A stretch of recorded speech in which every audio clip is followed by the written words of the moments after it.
بسم اللہ الرحمن الرحیم۔ السلام علیکم ورحمۃ اللہ وبرکاتہ۔ رتبے بلند کرنے والی چیزیں۔ حضرت ابو ہریرہ رضی اللہ عنہ راوی ہیں کہ نبی کریم صلی اللہ علیہ وآلہ وسلم نے ارشاد فرمایا کہ کیا میں تمہیں ایسی بات بتاؤں جس سے گناہ مٹ جائیں اور بارگاہ الہی میں مرتبے بلند ہوں؟ صحابہ کرام رضوان اللہ تعالی علیہم اجمعین نے عرض کیا، ہاں یا رسول اللہ صلی اللہ علیہ وآلہ وسلم، ضرور، ارشاد فرمائیں۔ تو آپ صلی اللہ علیہ وآلہ وسلم نے ارشاد فرمایا، مصیبت اور سختیوں پر صبر کرنا، اگر مسجد زیادہ فاصلے پر ہو تو نماز پڑھنے کے لیے پیدل جانا کہ جس قدر زیادہ قدم انہیں اٹھیں اس قدر زیادہ ثواب ملے، ایک نماز پڑھنے کے بعد دوسری نماز کے انتظار میں مسجد میں بیٹھے رہنا، سردی اور برف کے زمانے میں اچھی طرح اطمینان سے وضو کرنا، یہ ایسے نیک اعمال ہیں کہ گویا ایک مضبوط قلعہ ہے جس پر دشمن یعنی شیطان کبھی فتح نہیں پا سکتا۔ ایک روایت میں آیا ہے کہ جو شخص وضو کرے اور پاک لباس میں رات گزارے تو رات بھر فرشتے اس کے ساتھ رہیں گے، اور رات کو جب اس کی آنکھ کھلے گی تو فوراً دونوں فرشتے اس کے لیے دعائے خیر کریں گے۔ ارشاد باری تعالی ہے، اپنے اس نیک بندے کی مغفرت فرما جس نے باوضو رہ کر پاک لباس میں رات گزاری۔ حدیث شریف میں آیا ہے کہ جو شخص رات کو باوضو اپنے بستر پر سوئے اور اسی شب اس کی موت واقع ہو جائے تو اللہ تعالیٰ کے نزدیک وہ شہید ہوگا، اس لیے کہ باوضو سونے والا ایسا ہی ہے جیسے روزے دار اور تہجد گزار۔ روایت ہے کہ اللہ تعالیٰ نے اپنے برگزیدہ پیغمبر حضرت موسیٰ علیہ السلام سے ارشاد فرمایا، اے موسیٰ، میرا محبوب رسول محمد صلی اللہ علیہ وآلہ وسلم اور اس کی امت کے لوگ اس طور سے وضو کیا کریں گے جس طرح میں انہیں حکم دوں گا، پھر ان کو اس پانی کے ہر ایک قطرے کے بدلے میں جو وضو کرتے وقت ٹپکے گا ایک جڑاؤ محل بہشت میں عطا کروں گا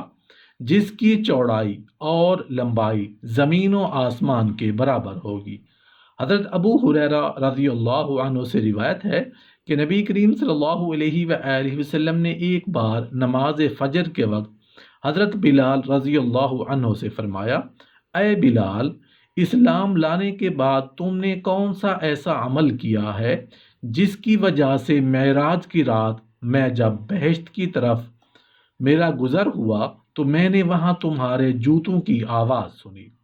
حضرت بلال رضی اللہ عنہ نے عرض کیا، یا رسول اللہ صلی اللہ علیہ وآلہ وسلم، اسلام کی حالت میں اپنے نزدیک سب سے پسندیدہ اور افضل نیک عمل میں نے یہ کیا کہ دن رات میں جس وقت وضو تازہ کرتا ہوں تو فوراً اپنے پروردگار کے لیے اپنے مقدور کے موافق کچھ نماز نفل یعنی تحیۃ الوضو پڑھ لیتا ہوں۔ دوسری حدیث میں آیا ہے کہ حضرت بلال رضی اللہ عنہ نے عرض کیا، جب میرا وضو ٹوٹ جاتا ہے تو میں اسی وقت تازہ وضو کر لیتا ہوں، اور جب وضو کرتا ہوں تو اس کے ساتھ 2 رکعت نماز نفل تحیۃ الوضو پڑھتا ہوں۔ حضرت ابو مالک اشعری رضی اللہ عنہ سے روایت ہے کہ نبی کریم صلی اللہ علیہ وآلہ وسلم نے ارشاد فرمایا، 6 باتیں ہیں جن میں خیر و برکت ہے: خدا کی راہ میں دشمنان خدا یعنی کفار کے ساتھ تلوار سے جہاد کرنا، رنج و مصیبت میں عمدہ طور پر صبر کرنا، گرمی میں روزے رکھنا، باوجود حقدار ہونے کے اپنے ضروری سرمایے سے دست بردار ہو جانا، بارش میں یا گرمی کے موسم میں نماز پڑھنے کے لیے مسجد میں سویرے حاضر ہونا یعنی جلدی حاضر ہونا، سردی اور برف باری کے موسم میں اچھی طرح سے وضو کرنا۔ حضرت ابو ہریرہ رضی اللہ عنہ سے روایت ہے کہ جب بندہ مسلمان اور مومن وضو کرنے میں جب دونوں ہاتھ دھوتا ہے تو اس کے ہاتھوں سے وہ تمام گناہ جن کی طرف اس نے دست درازی کی ہے پانی کے ساتھ یا آخری قطرے کے صدور ہو جاتے ہیں۔ اپنا منہ دھوتا ہے تو اس کے اندر سے وہ تمام گناہ جس پر اس کی نظر پڑی ہے پانی کے ساتھ بہہ جاتے ہیں یا آخری قطرے کے ساتھ نکل جاتے ہیں۔ جب سر کا مسح کرتا ہے اور ہر ایک بال پر پانی کا اثر پہنچتا ہے تو اللہ تعالیٰ اس کے ہر ایک بال کے عدد کے موافق اس کے مرتبے بلند فرماتا ہے اور اس کو شہیدوں کی نماز کا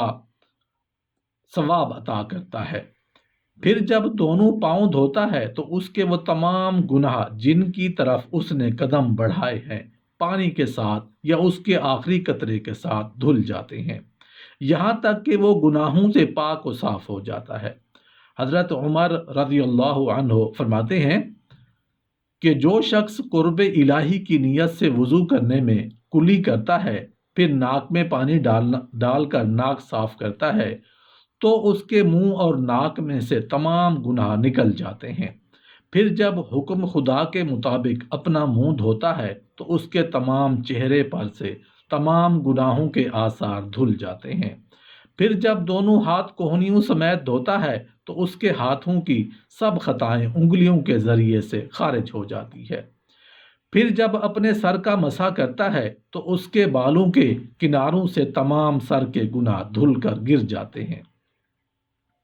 پھر جب دونوں پاؤں ٹخنوں سمیت دھوتا ہے تو اس کے پاؤں کے تمام گناہ پانی کے ساتھ انگلیوں کے راہ سے نکل جاتے ہیں۔ پھر فراغت کے بعد کھڑا ہو کر اللہ تعالیٰ کی حمد و ثنا اور اس کی عزت و جلال کا اظہار ایسے الفاظ میں کرتا ہے جو اس کی ذات پاک کے لائق ہیں، اور خلوص نیت اور حضور قلب سے خدائے پاک کی طرف متوجہ ہو کر 2 رکعت نماز تحیت الوضو ادا کرتا ہے تو وہ گناہوں سے ایسا پاک ہو جاتا ہے جیسا کہ اس روز پاک و صاف تھا جس دن اپنی ماں کے پیٹ سے پیدا ہوا تھا۔ حضرت عتبہ رحمۃ اللہ علیہ نے حضرت عمر فاروق رضی اللہ عنہ سے روایت کی ہے کہ نبی کریم صلی اللہ علیہ وآلہ وسلم نے فرمایا کہ جب تم میں سے کوئی شخص وضو سے فارغ ہو کر شہادت کی انگلی اور چہرہ آسمان کی طرف کر کے صدق دل سے یہ کہتا ہے اشہد ان لا الہ الا اللہ واشہد ان محمدا عبدہ ورسولہ، تو اس کے لیے بہشت کے 8 دروازے کھل جاتے ہیں جس دروازے سے چاہے داخل ہو جائے۔ حدیث شریف میں ہے کہ بندہ نمازی جب وضو سے فارغ ہو کر شہادت کی انگلی اور چہرہ آسمان کی طرف